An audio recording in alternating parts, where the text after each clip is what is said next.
such a sensitive and important issue to make sure we can help Northern Ireland move forward and put the troubles in the past, and importantly, get that information for the victims and the families of victims who have been looking for that information now for far too long. Is an important thing to do. We're determined to do that by engaging with the people of Northern Ireland, as well as our partners in the Irish government and the United States and the political parties in Northern Ireland. And when we have done that, I will come back to this House. But this has got to be something that is done with the support of and engagement with the people of Northern Ireland. That completes the questions for Northern Ireland. We're now going to start Prime Minister's questions, and I start with Chris Green. Question number one, Mr. Speaker. Mr. Speaker, today I'm proudly wearing purple to celebrate International Day for Disabled People, which is, of course, tomorrow. Next year, we will publish our national strategy for disabled people, which will be the most ambitious intervention in this area for a generation, putting fairness at the heart of the government's work and levelling up so that everybody has the opportunity to fully to participate in the life of this country. Mr. Speaker, I know that the whole House will want to join me in welcoming the fantastic news that the MHRA has formally authorised the Pfizer vaccine for COVID-19. The vaccine will begin to be made available across the UK from next week. I would like to pay tribute to and to thank all those who have made this possible. It is the protection of vaccines that will ultimately allow us to reclaim our lives and get our economy moving again. Mr. Speaker, this morning I had meetings with ministerial colleagues and others. In addition to my duties in this House, I shall have further such meetings later today. Chris Green. Thank you, Speaker. I'd like to share the congratulations with the Prime Minister on the creation of this new vaccine and the speed with which it's got out, and to give that congratulations especially to the engineers, technicians and scientists who have delivered it. Now, I believe that we should support the widest distribution and take-up of safe and effective medicines. But does my right friend agree with me that it should always be taken on a wholly voluntary basis by individuals and families? Prime Minister. Absolutely, Mr. Speaker. I strongly urge people to take up the vaccine, but it is no part of our culture or our ambition in this country to make vaccines mandatory. That's not how we do things. We now come to the Leader of the Opposition, Right Honourable Keir Starmer. Thank you, Mr. Speaker. Can I join the Prime Minister in his comments on disabled people? And like the Prime Minister, can I start with the fantastic news about the licensing of a vaccine? This pandemic has caused so much grief and so much loss, but we're now a big step closer to the end of the tunnel. And like the Prime Minister, can I express my thanks, those of everyone in these benches and across the House, to all the scientists who've worked on this and to everybody who's taken part in the trials. Delivering a vaccine fairly, quickly and safely will now be the next major challenge facing the country. And whatever our differences across this House, we've all a duty to play our part in this national effort and to reassure the public about the safety of the vaccine. Mr. Speaker, this morning, a priority list has been published for the first phase of the rollout. We understand that around 800,000 doses will soon be available, and that's good news. Because of the 2 doses that will be required, that means 400,000 people can be vaccinated in the first batch. So can the Prime Minister tell the House who does he expect to receive the vaccine next week? Prime Minister. I'm grateful to the Right Honourable Gentleman for his point about the rollout, and let me perhaps just update the House on what the JCVI has concluded so far. And the priority list will be residents in a care home for older adults and their carers to stop transmission. All those 80 years of age and older, frontline healthcare and social care workers, then all those of 75 years of age and over, then all those of 70 years of age and over, the clinically extremely vulnerable individuals, and then a list that I'm sure the House will want to study closely, but I believe does represent common sense. I think it is very important at this stage for us all to recognise that this is unquestionably good news. It's very, very good news, but it is by no means the end of the story. It is not the end of our national struggle against coronavirus. And that is why it's very important that the package of moderate but tough measures that the House voted for last night, the tiering system, is followed across the country, because that's how we will continue to beat the virus. Kirsten. Thank you, Mr. Speaker. And the Prime Minister referenced the priority for the first phase. And as he said, the top two priority groups are residents in care homes for older adults and their carers, all those 80 years of age and over, and frontline health and social care workers. Now, I'm not criticising that list in the slightest, but it's obvious that that's more than 400,000 people. And the Prime Minister will understand how anxious people in those particular groups are after having sacrificed so much. So can the Prime Minister tell us the answer to the question that they're going to be asking this morning, which is, when does he expect that all people in those two top groups can expect to be vaccinated? Prime Minister. Mr. Speaker, I think at this stage it is very, very important that people do not get their hopes up too soon about the speed with which we will be able to roll out this vaccine. It is beginning, as my right honourable friend, the Health Secretary, has said, from next week. We are expecting several million doses of the Pfizer-BioNTech vaccine before the end of the year. We will then be rolling it out as fast as we possibly can. But that's why I put so much emphasis, Mr. Speaker, on the continuing importance of the tiering system, of mass community testing at the same time as we go forward through these tough winter months, because we will need, at the same time as we roll out the vaccine, and he's right to ask about timetables, but as we roll out the vaccine over the next few weeks, Mr. Speaker, we will need to keep that tough tiering and testing regimes in place. Good start. Thank you, Mr. Speaker. Can I press the Prime Minister a bit further about the plan for care homes? I do so because we all want this to work, because that top category is residents in care homes. And that'll obviously be a huge concern for many people. This morning, the Welsh Government has already raised some serious practical problems about the delivery of vaccines into care homes. That's bearing in mind the temperatures at which the vaccines have to be stored. Now, the Prime Minister must know this is going to be a four-nation problem, must be aware that this problem would arise. And obviously, we all want to overcome this problem. And it's in that spirit that I asked the Prime Minister, what plans has he put in place to address these particular problems of getting the vaccine safely and quickly into care homes, given the practical difficulties of doing so and the anxiety that those in care homes will have about getting it quickly? Prime Minister.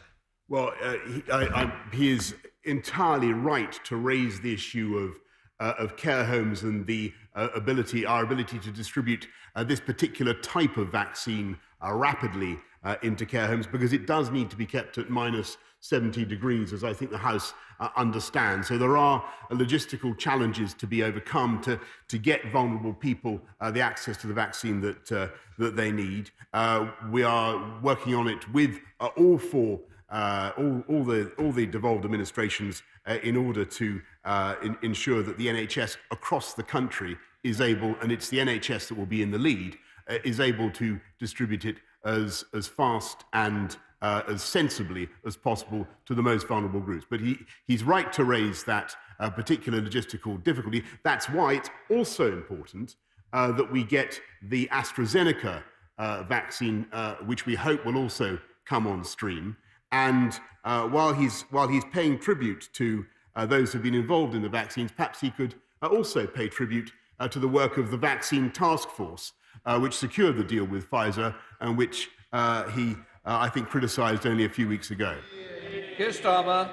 Well, I pay tribute to everybody who's got us this far, and we'll work with all of them to get us where we need to go next. This has to be something which we all pull together to deliver this as quickly and safely as possible over the next few months. And I've made that offer to the Prime Minister before, and I do it again. And it's really in that vein that I turn to the next question, which is public confidence in the vaccine, which is a real cause for concern, because that's going to be crucial to the success of getting this rolled out across the country, getting our economy back up and running. As the Prime Minister knows, we've got the highest regulatory and medical safety standards in the world, but it's really important we do everything possible to counter dangerous, frankly, life-threatening disinformation about vaccines. We on this side have called for legislation to be introduced to clamp down on this, with financial penalties for companies that fail to act. So will the Prime Minister work with us on this and bring forward emergency legislation in the coming days, which I think the whole House would support? Prime Minister. Well, Mr. Speaker, we are, of course, working to tackle all kinds of disinformation across the internet, and he's right to single out the anti-vaxxers and those who I think are totally wrong in their approach, and he's right to encourage take-up of vaccines across the country. And we'll be publishing a paper very shortly, Mr. Speaker, on online harms designed to tackle the very disinformation that he speaks of. Keir Starmer. Mr. Speaker, can I also urge the Prime Minister, once the government has a communications plan for the vaccine, can he share it with the House so that we can all say the same thing in the same way to the country and thus encourage as many people to take up the vaccine as possible? Now, the arrival of vaccine is obviously wonderful news, but it will come too late to many who've lost their jobs already. And I want to turn to the collapse of the Arcadia Group and Debenhams in the last 48 hours. That's put 25,000 jobs at risk and obviously caused huge anxiety to many families at the worst possible time and threatens to rip the heart out of many high streets in our towns and cities.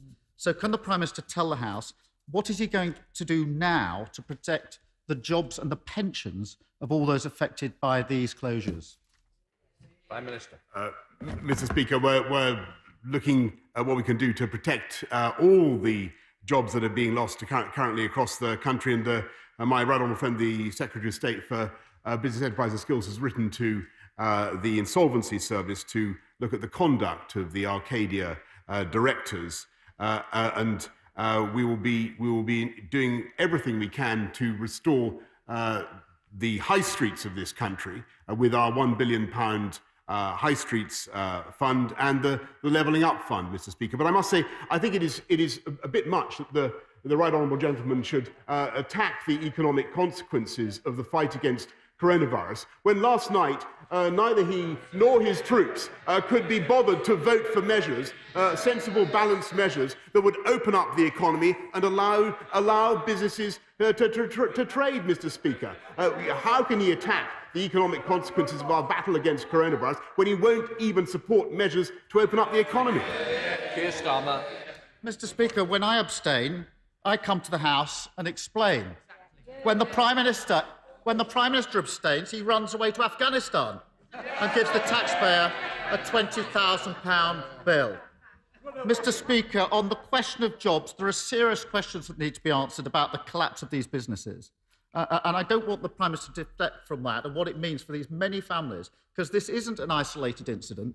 Over 200,000 retail jobs have been lost this year. That's 200,000 individuals and their families. 20,000 stores have been closed on our high street. And that's before the latest restrictions. Now, I suspect if we'd seen that scale of job losses in any other sector, there would have been much greater action already. So I urge the Prime Minister to take this seriously. Don't deflect.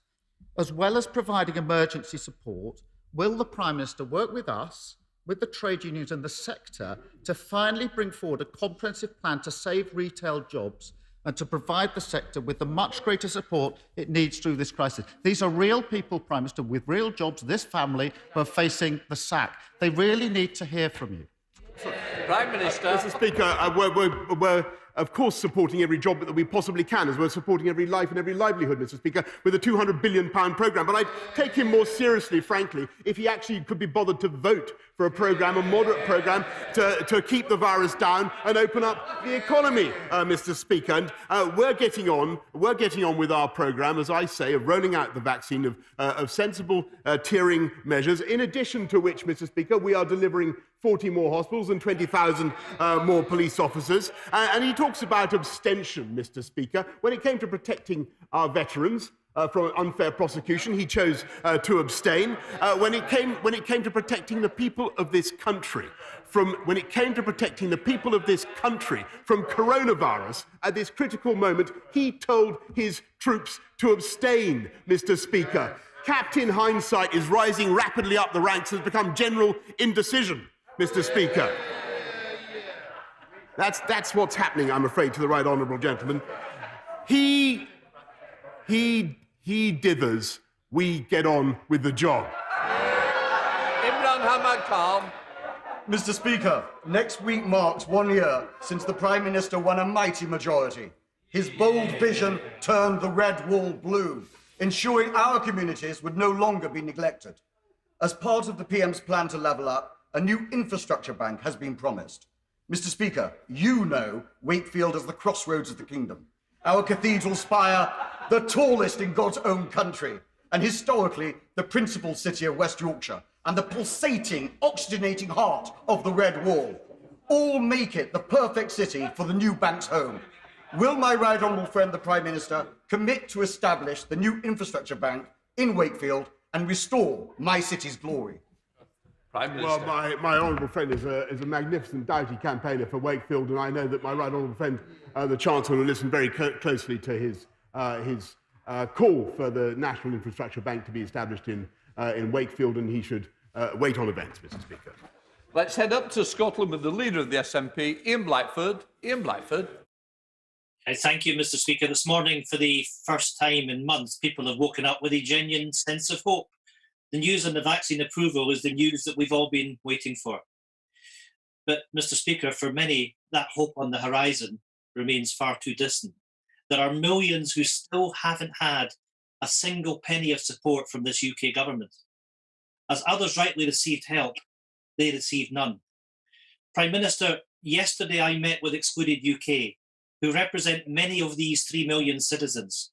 For the last 9 months, the excluded have been living without any help, without any hope. And it is now tragically costing lives. Prime Minister, they told me something genuinely shocking. They are aware of 8 people who have taken their lives in the last 10 days. 8 people in 10 days. Prime Minister, we are now a little over 3 weeks from Christmas. These people need help. Will the Prime Minister commit to looking again at the support package for the excluded to ensure no one is left behind? Prime Minister. Well, I obviously sympathise very much, Mr. Speaker, with those who've taken their lives and their families. And this has been a very tough time for the country. We're investing massively in mental health support across the country, as he knows, which flows through in violent consequentials to obviously to Scotland. And we put in a huge package of support. And he knows this, but I must repeat this for self-employed people across the country. And I know there are hard-to-reach people, but they are also supported with the increases in universal credit and the many other means of support that are currently on offer, Mr. Speaker. And I think when you look at the overall level of support this government has given to people across this country, it compares favourably with any other government around the world. Returning to Ian Blackford. Ian Blackford. I have to say, and I do this with regret, Mr. Speaker, that simply isn't good enough. These people need help, and I'm asking the Prime Minister to think very carefully about this. This has been an abject failure by this UK government, and the Prime Minister has been missing in action. The government has U-turned on almost everything else, so why can't the Prime Minister and the Chancellor change their minds on their support for these 3 million people? These are people working in construction, creative industries, events, education, hospitality, retail and healthcare. They haven't just been left behind. They've been ignored for 9 months. The Chancellor has repeatedly dogged this issue. Excluded UK haven't been offered one formal meeting with the government minister. Will the Prime Minister commit today to a meeting and working with Excluded UK on a meaningful package of support? Or is the Prime Minister simply going to abandon these people 3 weeks from Christmas? Prime Minister. Mr. Speaker, we've abandoned nobody, and we're continuing to support people. We have announced nearly in addition to the support I've already mentioned, we've announced nearly 400 million to support vulnerable children and their families through the winter. We've increased universal credit, as I just mentioned, to the House, increased local housing allowance, provided billions more to local authorities to help those who are hard to reach. But I may say to the right honourable gentleman that the best way to help the self-employed to help the economy of this whole country, is to get us moving again with the package of measures that the House voted for last night. To allow retail to start up again, to allow business to start up again. The gentleman of the Scottish Nationalist said it's shameful. We on this side of the House do not think retail is shameful, Mr. Speaker. We want businesses to open up again, Mr. Speaker, and that is the nature of the package that was voted for last night, which was, I think, was quite right. And it's a great shame that the right honourable gentleman opposite could not bring himself to support it. Tom Tugendhat. Thank you, Mr. Speaker. At this time of enormous pressure on our healthcare, can I welcome the government and the NHS continued commitment to the new combined medical facility in Edenbridge? Now, can he confirm to me that the sale of the existing Memorial Hospital, which was built by public donation about a century ago, will now help fund the new building? Now, he's investing £20 million in the Medicines Manufacturing Fund to benefit Wales, Scotland, England and Northern Ireland. So will he join me in welcoming the skill of all those in the NHS and indeed the Health Secretary in making historic donations work for our communities today? Prime Minister. Well, yes, I can, Mr. Speaker, but and I congratulate him on his campaign. Any decision to allow for the sale of the hospital is, of course, a matter for the local CCG. But I know that he is fully supporting the £12 million that we put in for the development of a new health and wellbeing centre for Edenbridge. Let's head to Wales with Liz Saville-Roberts. Liz Saville-Roberts. Diolch yn fawr, Lefarydd. And first of all, I'd like to add my voice to welcome the licensing of the vaccine. This really is a ray of light in dark times. But last week, his government published their statement of funding showing a reduction in the amount Wales receives through transport spend in England from 80.9% to 36.6%. This reveals in black and white the iniquity of the rail betrayal being inflicted on Wales. Welsh taxpayers are paying for English transport and HS2, but we don't get a fair return. Could he inform the House how much investment he is funneling away from Wales due to his government's decision to label this white elephant an England and Wales scheme, despite not a single inch of the railway being in Wales? Prime Minister. Sorry, Mr. Speaker, I simply failed to recognise the characterisation that the right honourable lady makes of investment across the whole of the UK. The Welsh government will receive an additional £1.3 billion next year. We're providing 240 million more to support Welsh farmers, 2.1 million to support fisheries in Wales. And the last time I looked at transport in Wales, the Welsh Labour government spent £144 million on plans for a bypass, an M4 bypass, which they then junked, Mr. Speaker. Robin Miller. Thank you, Mr. Speaker. The people of Aberconwy would like to thank the Prime Minister for his early Christmas present in this vaccine. Like many presents, we might not have made it, but this government, this union, could afford to buy it for this country. Mr. Speaker, I was in Llanrwst this Saturday talking with small businesses who've had to deal with flooding in February and the pandemic since March. All they want to do is trade. So will my right honourable friend join me in thanking Shop Vlodau, Shop Sioned and Emma James Cakes for battling through a really difficult 2020? And does he agree that this news of a vaccine and its licensing gives real hope to these three women, these three entrepreneurs and thousands like them across the UK, hope for a better 2021? Thank you. Prime Minister. Yes, indeed, Mr. Speaker. I congratulate the three female entrepreneurs that he mentions, and they will be helped. They will be helped by the vaccine, and they will be allowed to do business again. And what a shame it is, Mr. Speaker, that our programme, sensibly, safely to open up the economy, wasn't supported by the right honourable gentleman. Let's head up to Preston with Sir Mark Hendrick. Sir Mark.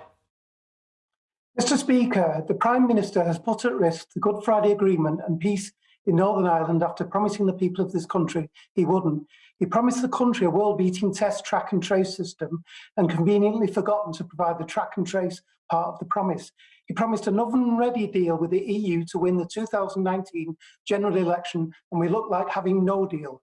When will the Prime Minister follow through and deliver on his promises instead of behaving like a second-hand car salesman? Prime Minister. Well, if the honourable gentleman is saying that he wants to keep this country in the EU, then which I think was the gist of, of what he was saying, Mr. Speaker, then he's going to be sorely disappointed, and so will the party opposite. That because. Thank you, Mr. Speaker. They said that Britain was a nation of shopkeepers, and in Stockton, we're proud to have some of the best retailers in the country. They've had a tough year. They're grateful for the support they've received from the government, but remain concerned about the future of business rates. Can my right honourable friend confirm that the government remains committed to a fundamental review of business rates, and will he join me in encouraging people to get down the local high street and shop local this Christmas? Yes. Prime Minister. Yes, indeed, Mr. Speaker. And my honourable friend reminds me it is Small Business Saturday this Saturday, and everybody should be shopping local. But I can also tell him that the Treasury is considering responses to the call for evidence on business rates ahead of the review's conclusion in the spring. Alex Davies-Jones. Mr. Speaker, we all know it will take a long time for many industries to recover from the impact of coronavirus. The aviation sector and its supply chain, which supports almost 250,000 jobs, has been uniquely impacted. Many workers and their families at GE Aviation in Pontypridd have been financially ruined, and I know that this is sadly a familiar scenario for families up and down the country. The Prime Minister urgently needs to wake up to the situation. So will he therefore commit to a sector-specific support deal to save our aviation industry before it's too late? Prime Minister. Well, Mr. Speaker, we're doing a huge amount to support our aviation industry, but I appreciate the stress and difficulties that many families are in at the moment because of the threats to that sector, which are global, alas, because people just aren't flying in the way that they were before the pandemic. But I have every hope that it will bounce back very strongly, particularly in this country, which is a world leader in aviation, once we get the economy moving again, as I hope we can. Dr. Liam Falk. Thank you, Mr. Speaker. In North Somerset, as in the rest of the United Kingdom, small businesses are the lifeblood of the economy, providing over 60% of all our jobs. Post-COVID, we will require a private sector, small business-led recovery.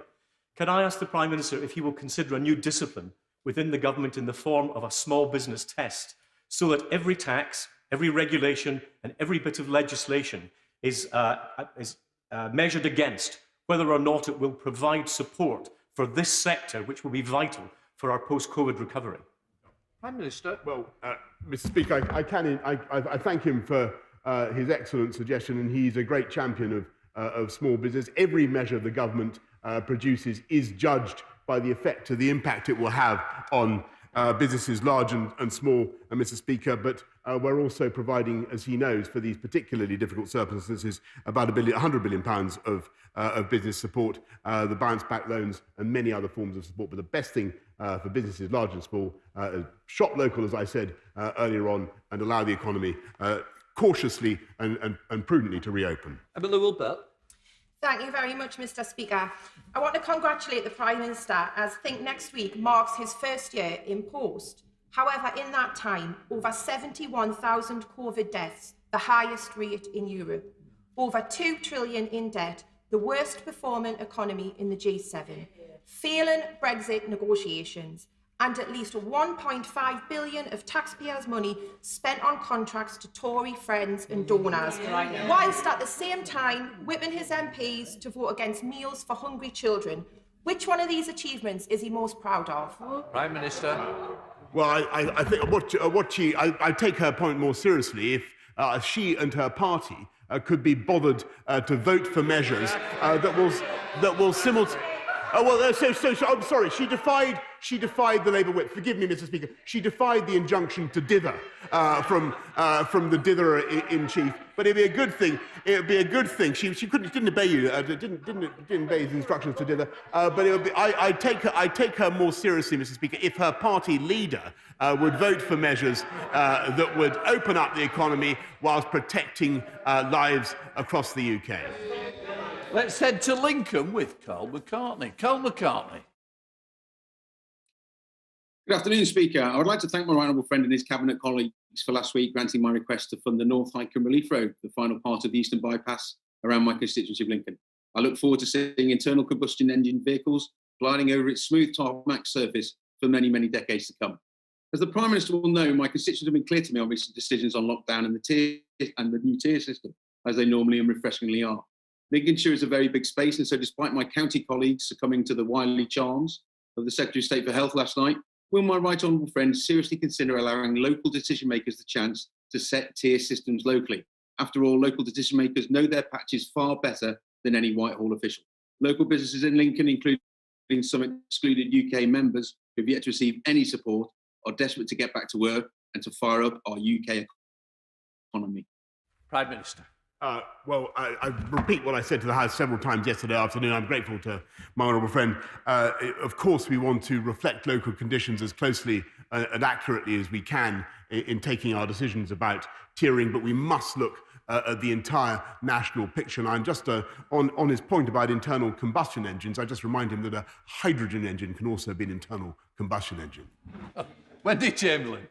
Thank you, Mr. Speaker. My constituent was diagnosed with ME in 2019, and earlier this year her employer agreed that she was no longer able to work and to do the job she loved. She applied for PIP, but the DWP has ruled that she is fit to work. They've not engaged with her previous employer, who have a wealth of evidence to the contrary, and used it to reach its own decision. Her life has been devastated by this diagnosis. She told me the PIP process is predicted on being able to stand up for yourself, and as a disabled person, I cannot do this. So will the Prime Minister meet with me to ensure that our benefit system works for sufferers of chronic fatigue and does not limit decisions to single points of evidence? Prime Minister. I'm grateful for her question. She's raising an important issue. I know that many people suffer from the syndrome that she describes, and I'll ensure that she gets a proper representation, proper meeting with the relevant minister to discuss her objectives. I said to North Cornwall with Scott Mann. Scott Mann. Thank you, Mr. Speaker. Some in the media only discuss levelling up through the prism of the north-south divide. However, Cornwall has pockets of deprivation, and many communities in my constituency of North Cornwall also need investment and support. So I welcome the government's announcement of the £4 billion levelling up fund and the decision to review the Green Book so that projects outside of London and the South East are more likely to benefit from government investment. However, in light of the new spending commitments, can my right honourable friend confirm that the Shared Prosperity Fund is separate to the Levelling Up Fund, that there will be an announcement on that soon, and it will be simpler and less time-consuming for small businesses to access than the onerous EU schemes they are replacing? Prime Minister. Yes, indeed, Mr. Speaker. I thank my honourable friend because he's completely right about the importance of the new UK Shared Prosperity Fund. It will be different from the Levelling Up Fund, and we're going to work closely with him and with people in Cornwall to make sure that we use the additional funding best for the needs of people and communities in Cornwall. Richard Thompson. Thank you, Mr. Speaker. This week, the Scottish Government announced a £500 bonus scheme for our health and social care heroes who've helped us care for us through the pandemic. That's a policy that the Scottish Conservatives have been trying to claim some reflected credit for over the last few hours. Now, the Prime Minister is not responsible for health in Scotland, but he is responsible for it in England. So will he put his government's money where his Scottish colleagues' mouths clearly are and match that bonus initiative for health and social care workers in England? And will he instruct the Chancellor that wherever a bonus scheme like that is introduced, that the Treasury will not try to snaffle back the tax from it and let it be paid tax-free?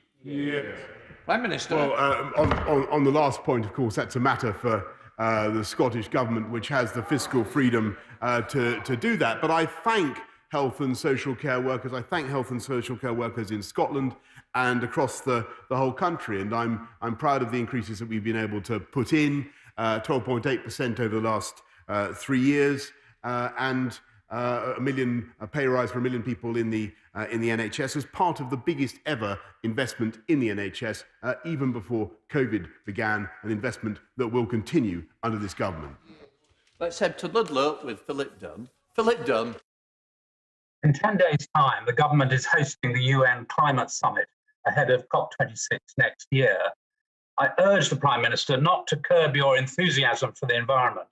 And will he show international leadership by setting out an ambitious but achievable target for emissions in 2030 as the UK's nationally determined contribution on the path to net zero Britain? Prime Minister. Well, I'm proud, Mr. Speaker, that the UK led the way in instituting a target of net zero by 2050. Of all the developed nations, we were the first, and we're looking at our nationally determined contribution, which will be extremely ambitious and will be published around the time of the climate summit on the 12th of December this year.